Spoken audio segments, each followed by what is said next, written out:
Not sure. Oh, thanks, Karen. Now it's official. Um, I'm not sure who's introducing Mason today. I mean, we all know Mason. Yeah, it's. I I'm don't not think I sure if needed there was a an formal introduction official. today, so Well, I should have given you one, so that's on it's me. But it's I'm really interested and excited to learn more and hear how we can help, hopefully. okay. Yeah, Thanks, Mason. it'll be a relatively short presentation. If I get a little emotional, I'm glad I'm doing that here on a screen and not and not in front of you all on the dais. But I appreciate the opportunity to present.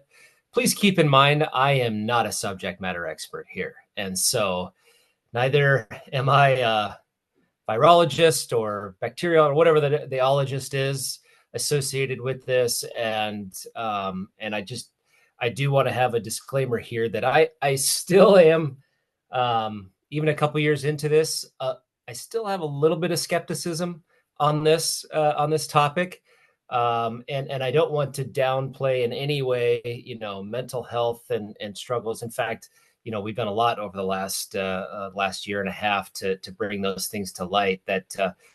Because that can be kind of a tendency, I think, when people hear about stuff like this is, but because we are still very much addressing the mental health aspect of this with our son Maddox.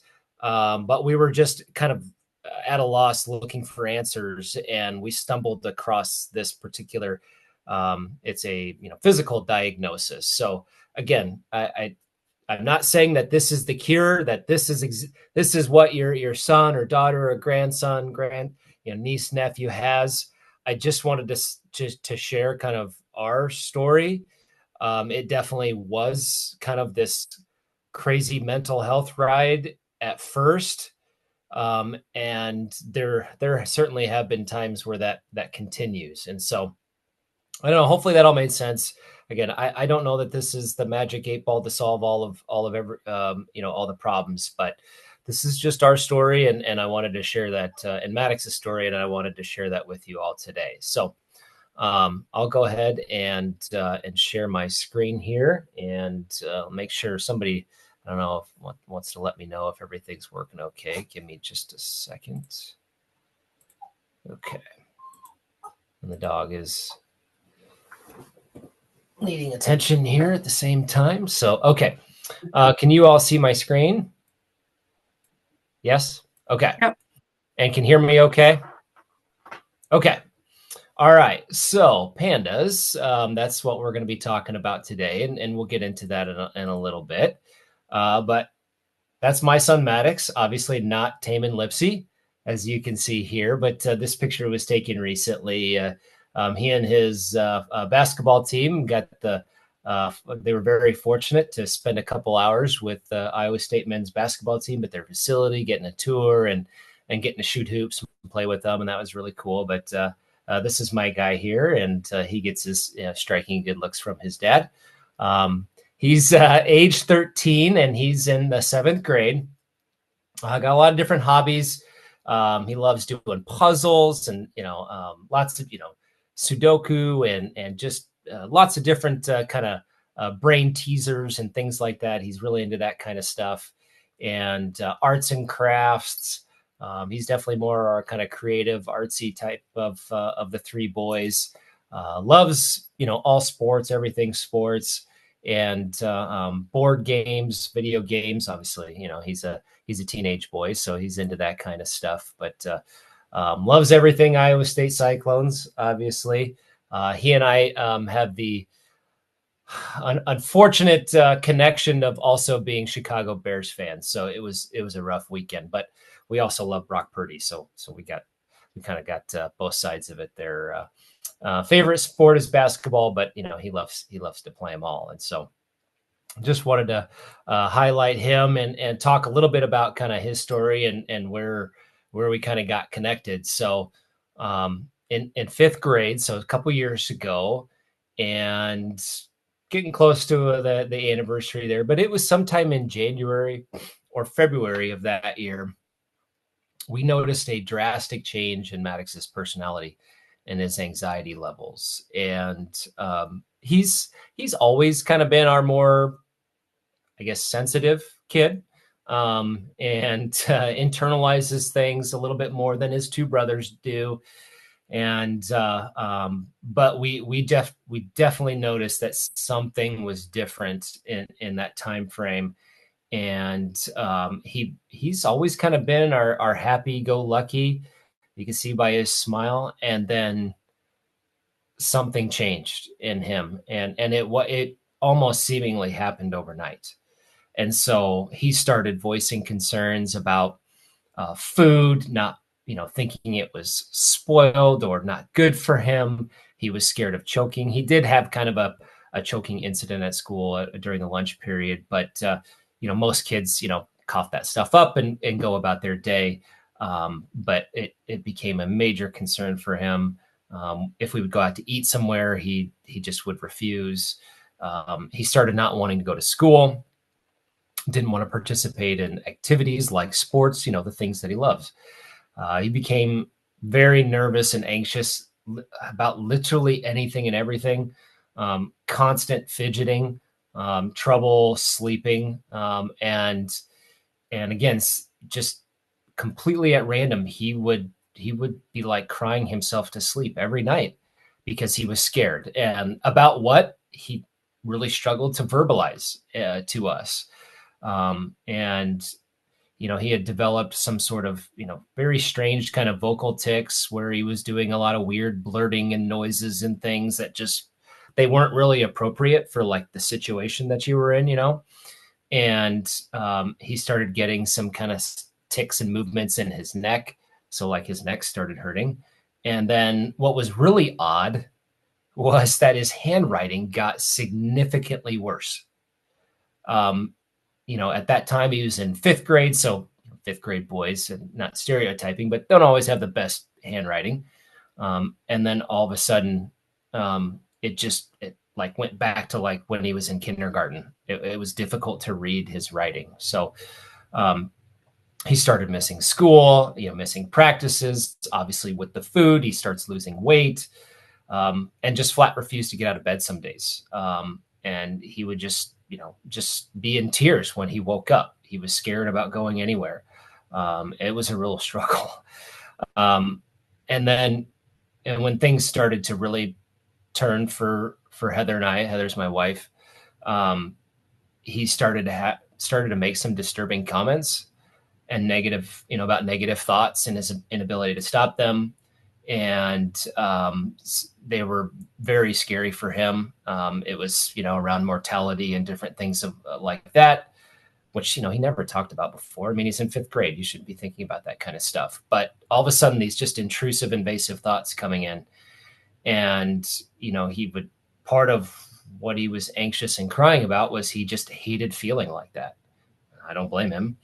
But he would say things that, his mom and I didn't love him, and that it was better if he wasn't around anymore. And, but then the next day he would say, he doesn't want to leave the house because he felt safer at home, which is where we are. So, it was really just this odd juxtaposition, a lot of these things. And we were beside ourselves. We didn't know what to do.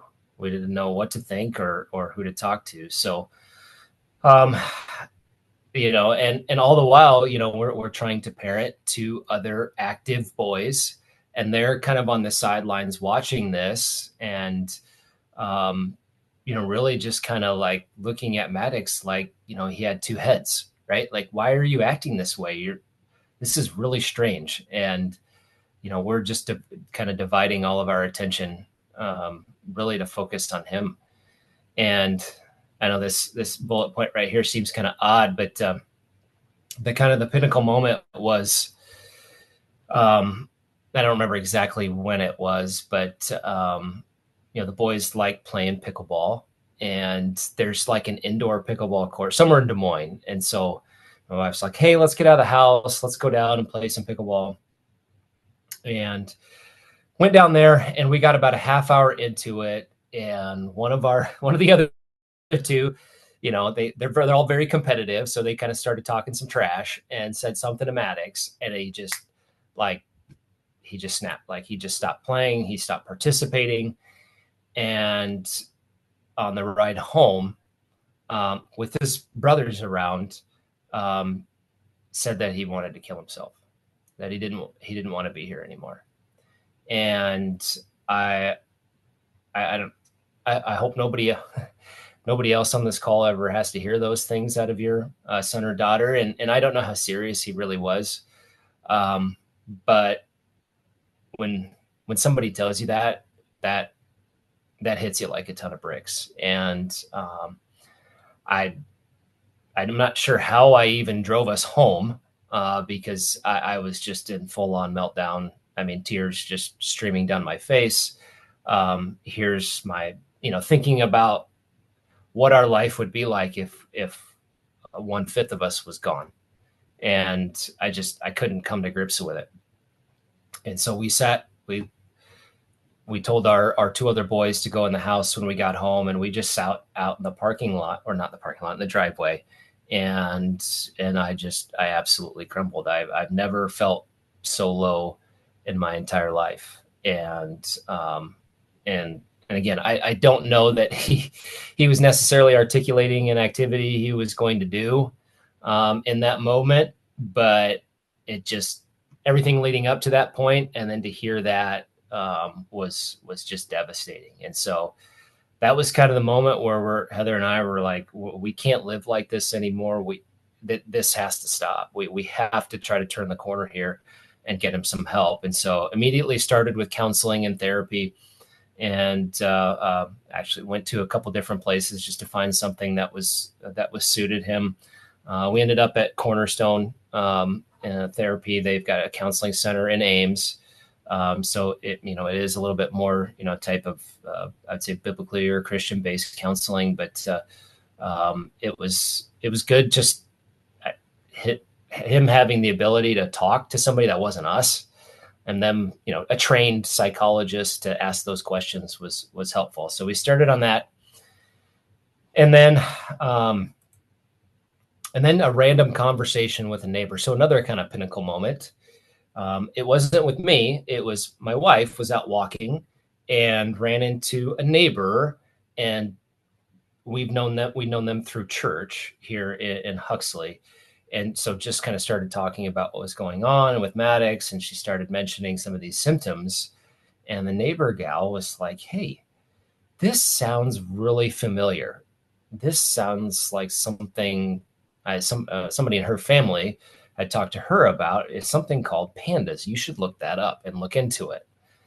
And of course, the question is like, well, what in the world is PANDAS? Not the actual panda. That's what I thought. I'm like, what the heck? It's a panda. No, it's an acronym.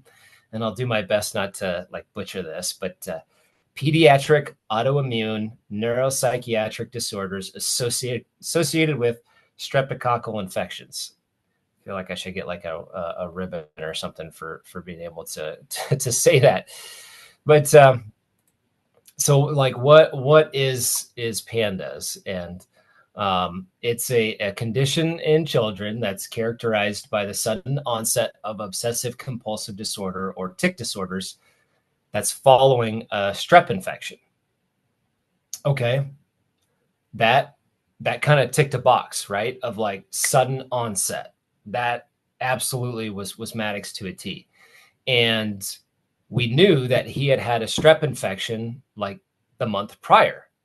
Well, when you have one of those things, you go to the doctor, they give you, the pharmaceuticals and take it for a week or 10 days or whatever. And then when you're done, you move on.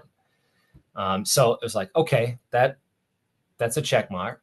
It affects, select children who have had strep infections, such as strep throat or scarlet fever. Symptoms are usually dramatic and happen overnight and out of the blue. And that's exactly what we noticed from Maddox. And it's strep bacteria that can survive in the human host by hiding from the immune system as long as possible. And it like mimics molecules. And so they hide themselves by putting molecules on their don't ask me to like explain any of this. This is just information I got from the National Institute of Mental Health and some of those sites. So it hides them on their, they kind of hide themselves in the cell wall. So they look nearly identical to molecules found, in the child's heart, joints, skin, and brain tissues. And this is called molecular mimicry, and allows the strep bacteria to evade detection for a long time. And so, however, the molecules on the strep bacteria are eventually recognized as foreign to the body, and the child's immune system reacts to those by producing antibodies. That's part of how they like do some testing for this. But because of the mimicry by the bacteria, the immune system reacts not only to the strep molecules, but also to the human host molecules that were mimicked. I know this is getting crazy here, but the antibodies attack those mimicked molecules in the child's own tissue. So it starts attacking itself. And these antibodies react to both of those on the strep. There are similar molecules found in other parts of the body. Okay, they're like an example of cross-reactive. And so anyways, it actually starts targeting the brain. So the OCD, the tics, and some of the other neuropsychiatric symptoms. So I know that was kind of a wild ride of stuff, but and partly why when I initially heard this, folks, I was extremely skeptical. It sounded like quackery to me. And like I said, I'm still a little skeptical of the science, but that's okay. It doesn't mean I don't believe that that's, maybe partly of what has contributed, because when we looked at the symptoms, I don't know if I've ever had like a hair stand up on my neck. I don't have any hair in my head, so I can't stand up. But a moment where I felt like, oh my gosh, this is it. This is that aha moment where Heather and I are I think we were on our phones kind of scrolling through, all right, what are the symptoms that it generally associate with this disorder? ADHD, hyperactivity, inattention, fidgeting. Check. Separation anxiety. Yep. Mood changes such as irritability, sadness, emotional liability. He had the tendency to laugh or cry unexpectedly at what might seem the wrong moment. I mentioned that earlier. Check. Trouble sleeping. Check. Changes in motor skills such as handwriting. That one like almost knocked us off our seats. Like, really? We saw that. We saw his handwriting go drastically backwards in the wrong direction. And that showed up on the symptoms chart. We couldn't believe it. Joint pains, he didn't have that one. Didn't have any, as far as we know. There was no nighttime bedwetting. I mean, when he would go to school, I don't know how often he went to the bathroom, but I don't think there's anything there. Symptoms can be episodic, meaning they happen and then go away and then come back. Yep. So yeah, all the things were kind of falling into place now for us and for Maddox. And so clicking through the slides here. So, how is it diagnosed? So it's a clinical diagnosis, which means there are no lab tests aside from the blood titer. And it must use the diagnostic criteria below. So presence of OCD tic disorder, pediatric onset of symptoms. Yep. Episodic course of symptoms, severity. So it's happening infrequently and sometimes it's severe, sometimes not so much. Associated with this strep infection. So they take a throat culture and do all the blood tests and stuff for the titers and what are the antibodies. And yep, there's like certain, if you get a 200 out of 400 or something on this scale. And so, yeah, he checked all those boxes. Association with neurological abnormalities, and then the very abrupt onset. So we had to, the only, I don't know if it's an expert or what you want to call it in this field, is in this geographic area was located down in Creston at Greater Regional Medical Health down there. So we took him down there. I think it was in June of that year, and run through a battery of tests. They ask you questions and ask him questions for like an hour. They do a ton of blood work. and they go through, and again, this is still where it's a little skepticism, but it's essentially kind of checked off all these boxes. And it was like, yes, we believe that this is the cause, that it was the strep infection that never fully was cured or healed, and it mimicked those molecules and then started attacking the brain. And that's why that's why Maddox is experiencing all this stuff. And so, like, okay. And I already kind of covered this. So at that time, diagnosed with that. So that at least gave us some sort of direction on, all right, what this is, and what we might do to try to treat it. So now we get to the kind of the treatment aspect of this. And as of today, the best known treatment for the acute episodes of PANDAS is to treat the strep infection that's causing the symptoms, if it's still present, with antibiotics. Given the location of the strep bacteria, course of treatment can be longer, and flare-ups are an issue. Anybody with kids or grandkids, right? They go to school, they have activities. Guess what they come into contact with? All kinds of awful stuff out there, right? You just go anywhere and there's something. And strep that's passed along all over the place. And so unfortunately, like, this is kind of an ongoing battle. It's not like, he just recently, he's had a run of it. He just recently had a pinky finger get broken. Well, that takes a while. It heals, and then you get an x-ray, and guess what? It's healed and you're good. Do you need to keep wearing a brace or whatever? No, you just go about your business, right? Whereas this is like, it's hard to know if he still has that strep bacteria. So he's been taking a daily oral antibiotic along with Aleve. Don't ask me why the Aleve, but it's just kind of part of the process. This is again where the skeptic in me is, I never want to be like, just, hey, give a medication. I forgot to mention that, but early on, that was kind of like part of the discussion with healthcare experts initially was, hey, just put them on some medication. It was like, wait a minute. Let's address this, with the least invasive, means as possible. If we have to get to medication, okay.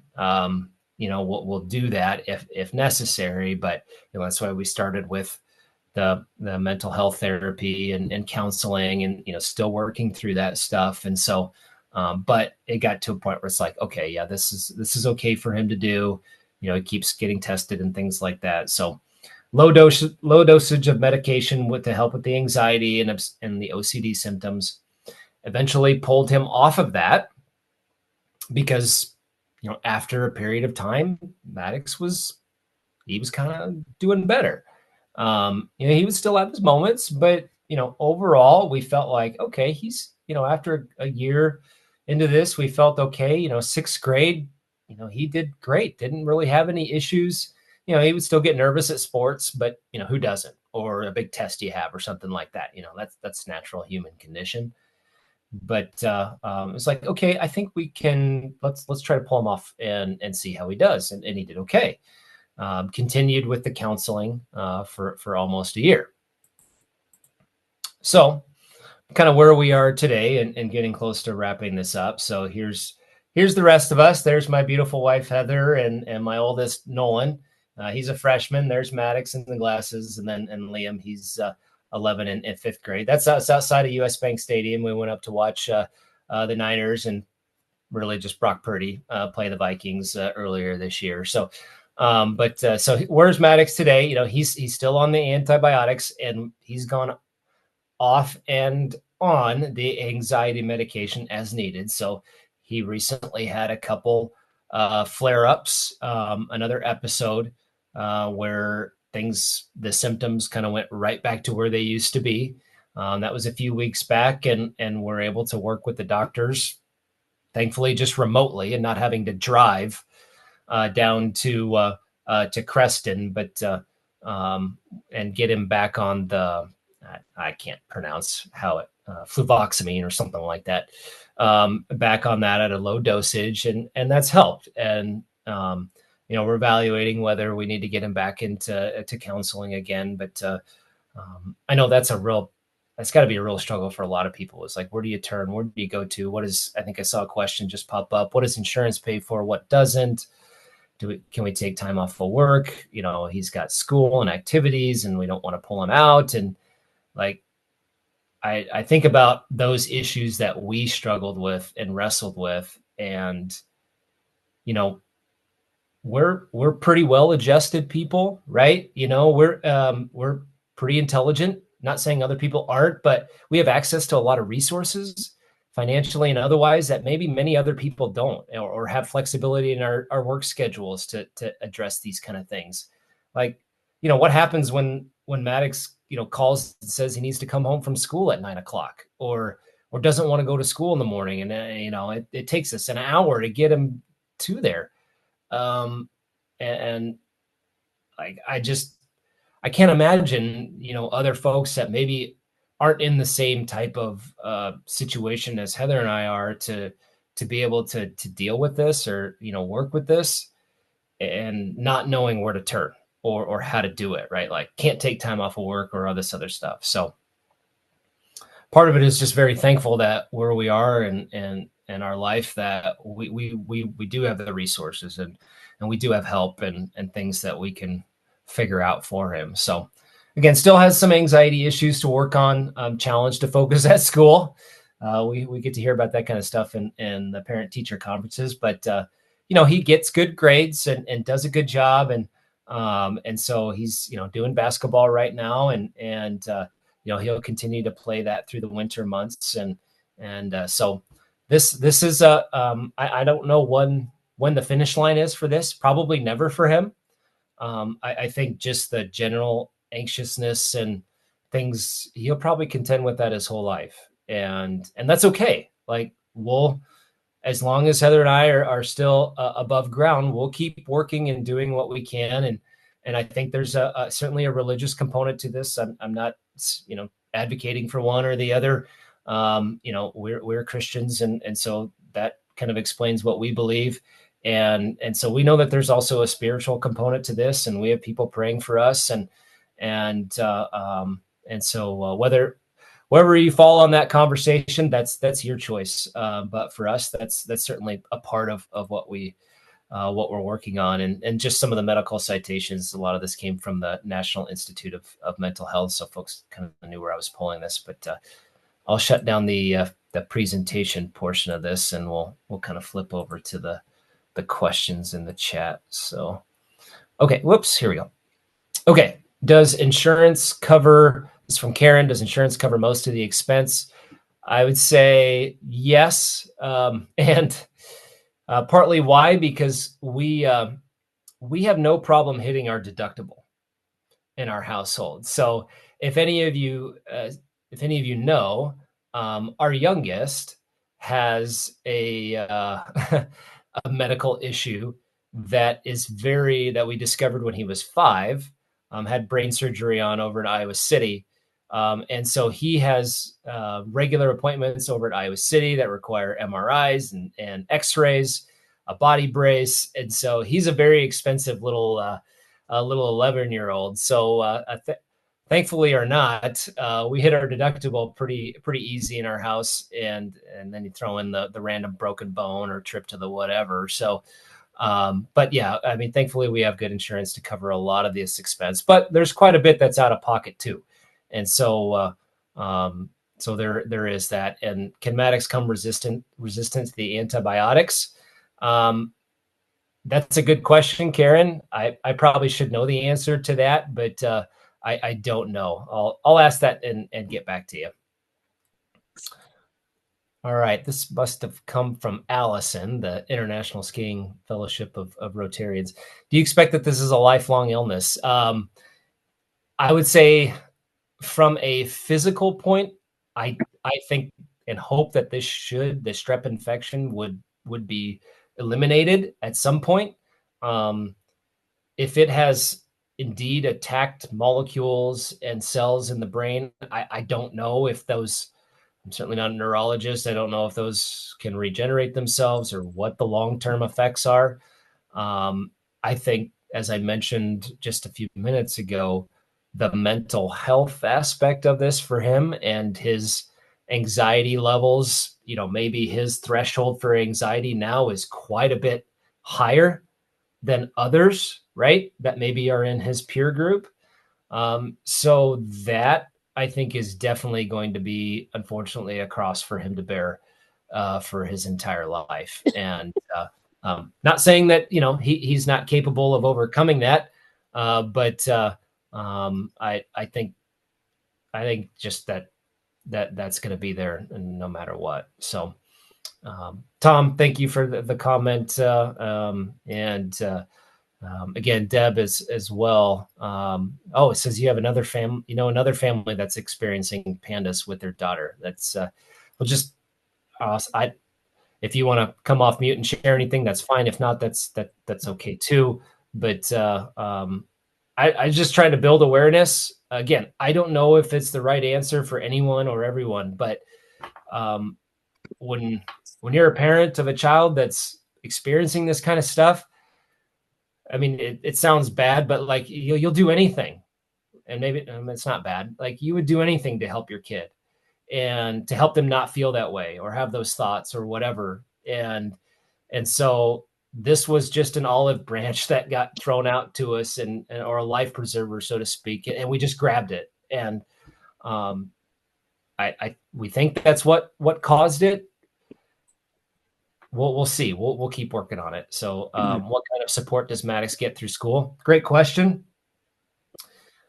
We're in the Ballard School District, and we certainly have our thoughts and feelings about a number of issues. I think they're a good school district. There's always things to improve. In this particular area, phenomenal, absolutely phenomenal. The counselor over at the school he was at when he was in 5th grade was wonderful.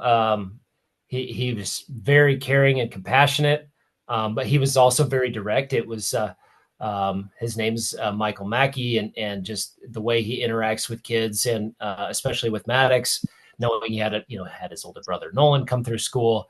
It was exactly what we needed at that time. They were very understanding. Now where he's in middle school, they want to know, okay, what are the issues that he's going through? What medications is he on? And when he does have issues, and he does have them, like I mentioned, they'll call and say, hey, here's what's going on with Maddox. Let's talk to him. They don't immediately just call and say, hey, you need to come pick him up. They're like, hey, can you guys help kind of figure this out so we can keep him at school? Because I'll be honest, he needs to be in school. That's a good distraction for him, keeps him engaged. But if he becomes a problem or something, not saying he is, then it's fine. We'll bring him home. But they've really done a great job of trying to understand what's going on, and do what they can as counselors and administrators for kind of stepping in and helping us. Because hey, we have jobs and we need to work too. So yeah, that's Maddox's story. Certainly if you hear something like this with any family members, friends, or whatever, just hey, I remember I heard this presentation on, it's not talking about the animal, although they are cute and cuddly and fuzzy. Check this out, and it's always worth ruling things out. These types of situations where, again, as a parent, you're just not sure what to do. So, Mason, this is Jack Swanson, and I'm a retired pediatrician. And I believe that Maddox does have PANDAS, and I had a case very similar to him before I retired about 10 years ago. And there was a doctor in Des Moines, Dr. Stephen Elliott at Blank Children's Hospital, who was an expert on this, and he saw several cases. But I had a 10-year-old who would get the obsessive compulsive tic problems. It takes a lot of figuring out by doctors and parents, because it has to be associated with the strep test, or the strep episodes. And this child would have his flare-ups shortly after he'd have his strep infections. It's a little bit analogous to acute rheumatic fever, which is also caused by strep antibodies, but they attach to the heart and not the brain. Mm. And the treatment is similar with daily penicillin and Penicillin, yep. uh, so I think it's real. I've went to the doctors at Blank. Unfortunately, he's retired now. I think there are other infectious disease doctors both at Blank or Iowa City that would manage pandas as well. But I think that you're lucky that you stumbled on the diagnosis, and as long as his strep infections are minimized, I expect he does well. I don't really recall how long you needed to take penicillin. If you have acute rheumatic fever, you take it the rest of your life. But with the Okay. pandas, I don't know whether you stop it as an adult or not. But that was good research, and I think you've helped your child out quite a bit. Well, thank you for sharing that, Jack. I this might sound weird, but that makes me feel a little bit better that kind of a completely unbiased third party that says, looking at this from your perspective, and when you hear these things, maybe come to kind of the same conclusion given your expertise and education and skills. So that They're always said because it was new. I mean, we never recognized this 15 or 20 years ago, and because it was a new thing, I think there still was some skepticism in the national infectious disease pediatrics, whether it was true or not. But I think most people now believe it is true.